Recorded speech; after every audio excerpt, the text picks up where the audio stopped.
Hello and welcome back to World of Tanks Bootcamp with Zethika. In this episode I'm going to be talking about taking calculated risks, or more specifically about my thought process in a given engagement, right?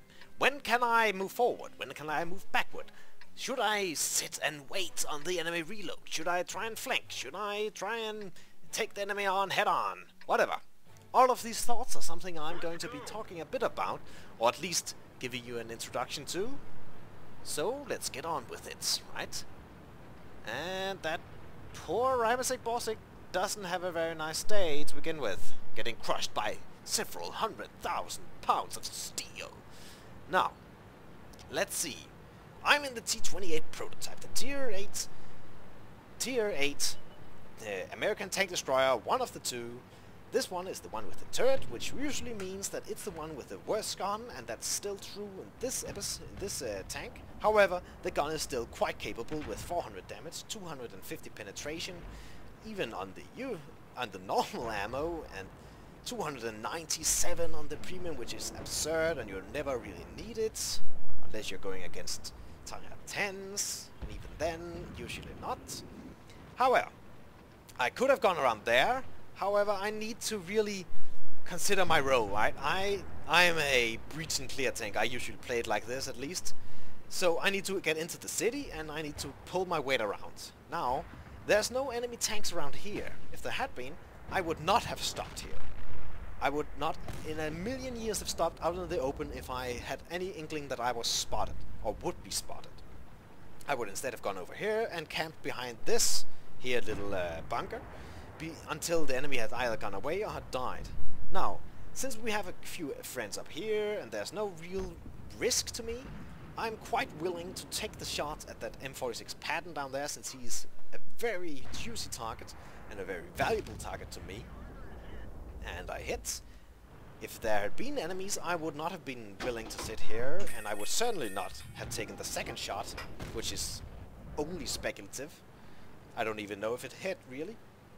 Now, I see the Conqueror doing something quite unusual by going out here into the jaws of the enemy, so to speak, where the enemy is usually, most of the enemy team is probably right in this area here. This means that if you can, you always should flank, right? You should never really, and it depends on the tank, but in most cases, if you can and the enemy is engaged already, flank the enemy. So, by that logic, I'm going to be going... There we go. I'm going to be going around here, firing at the E-75 over there, and the Ferdinand, which we've just seen, who is flanking our enemies. I flanked the flankers. Now, I missed the Ferdinand, and that's a bit unlucky, really. Not that unusual, of course. That's the point of the tank. And it appears that he doesn't want any of it. Now, the E-75 is much more valuable for me, since he's a higher tier and much more capable tank on his own. So I go forward, thinking I get hit there, but I don't. And I try and show as little as possible as my tank as I can, to try and minimize the chances that he'll be able to hit me in the first place. But... oh, that's a bad bounce, and that's a bad hit. He went straight through my turret, hitting me straight on in the flat part, showing me that he probably knows where to shoot at me. That tells me that I need to be a bit more careful, so I try and bait shots, but to no avail. Should we take a quick look? Where that hit me? That hit me right on the turret as well. Okay, so I'm almost dead, right? One more shot and I'm gone. So, in this kind of situation, what you really have is usually three choices. I could either sit around right here and do exactly as I did with the shot before, which is try and bounce his shot on my upper part of the turret here. But since he's already fired twice into the flat part of my tank, my turret, that tells me that he's probably not going to make that the mistake. He probably knows exactly what he's doing and is going to be shooting me right through that weak part of the armor, making mincemeat of me, basically. I could also try and fall back here, but since I'm in a very slow tank and there's some debris right there which is going to be a pain to get over, he's probably going to punish me for it and most likely killing me in the process. Or I could do, as I'm going to be doing, try and beat his reload time. Now, this is something you can do if you have a good grasp on how fast your own gun compared to the enemy gun. Now, he's fired twice and done 1,000 damage to me. That tells me he's using his 128mm gun. That has a 3.8 something reload time, whereas mine has 5.8 or 9, I think. All else being equal, of course, not counting crew skills and equipment, but since I'm at 100% and has the gun rammer equipped, I'm already at my max. So, I'm going to presume that he's also at his max, and thus the percentage should still be around the same, with me being 150% my reload is 150% of his, right? Alright, yeah, I hope you get what I mean here. So, I'm going to sit and try and simply wait it out. Fire as soon as you can, and it turns out that my calculation must have been off, or I shot. There was a longer period of time maybe between me firing and him firing than I thought, since we both fired. I was lucky and he bounced off my gun method. He's never going to penetrate there, and it looks like it actually bounced up there and went there. Well, that's nice for me, but still, that's kind of the thought process you need to go through, right? Can I beat his reload? This is something that's especially crucial if you're against a slow firing tank, because if you let a slow firing tank dictate the speed of the engagement by letting him decide when he's going to be moving out and taking shots at you, you're going to lose, because usually they have a much higher alpha damage, and if you are in a low alpha damage tank, you need to make use of that. Sorry about that rate of fire, right? So, the rest of this game is quite irrelevant, really. The Leopard made a poor choice of going backwards, and I decide I need to assist this IS-8 here, and he dies. We move forward, and I see the Ferdinand's dead. I hadn't noticed that he was dead to begin with, so I move forward here to assist this IS-8, and I see him beginning to take damage from something. So I sit here, not willing to be going out, since I can die from single shot, and there's the Black Prince who was shooting at the IS-8.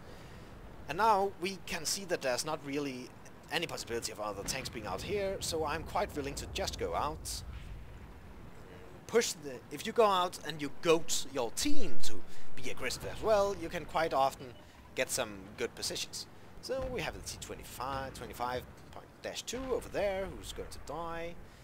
And I noticed this Waffenträger of Panzervier, and this match is completely over by now. There's still the AMX, which we haven't noticed, but he's sitting right out there, so I'm sitting here waiting for him to pop up so I can maybe get a bit of damage in. That was an unlucky shot. Oh, really? Percentage wise, I guess not. That's better. And that's it. That's that. And with that, let's move on to the post-game stats.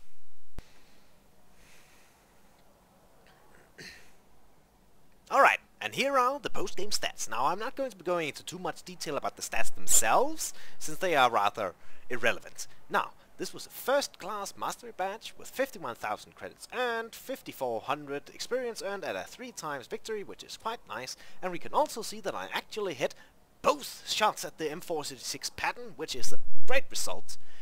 I did 3,900 damage in total, and I killed 3 tanks, which is quite alright.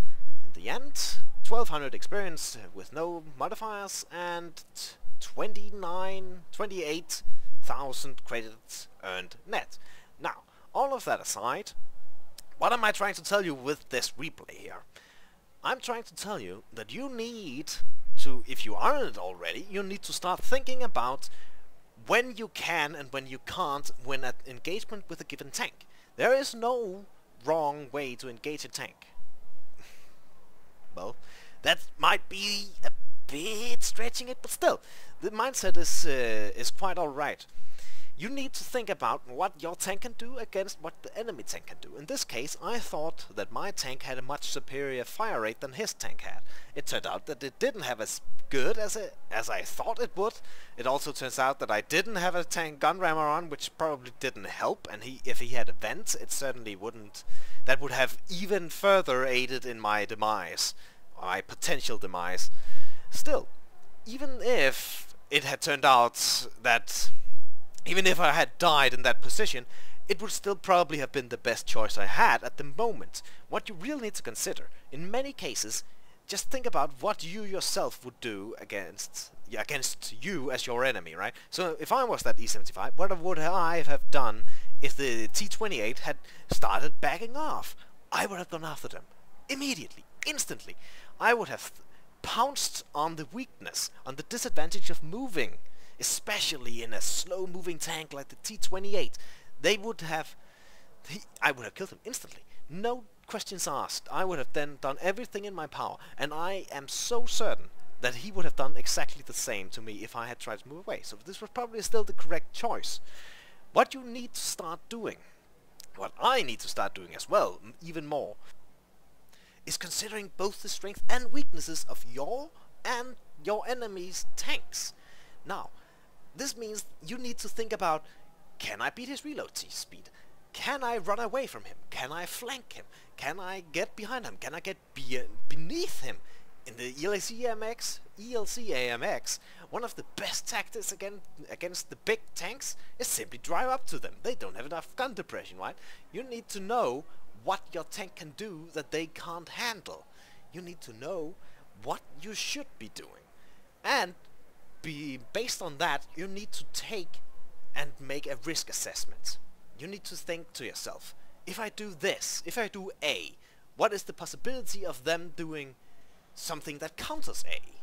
Or in this case, what is the possibility of him having a gun that fires as fast as I do? I didn't consider that a possibility at all, which just goes to show that it is much more a question of instinct rather than it is a question of knowledge for me at the moment. But that's something you need to consider, right? You need to get beyond the instinct. You need to know for certain. One of the most defining factors of the really great players is that they know most tanks' reload speed. They know most tanks' movement speed. They know most tanks' armor profile. And they know it beyond a simple instinct approach, right? I know most tanks' weak spots. I don't know most tanks' armor profile.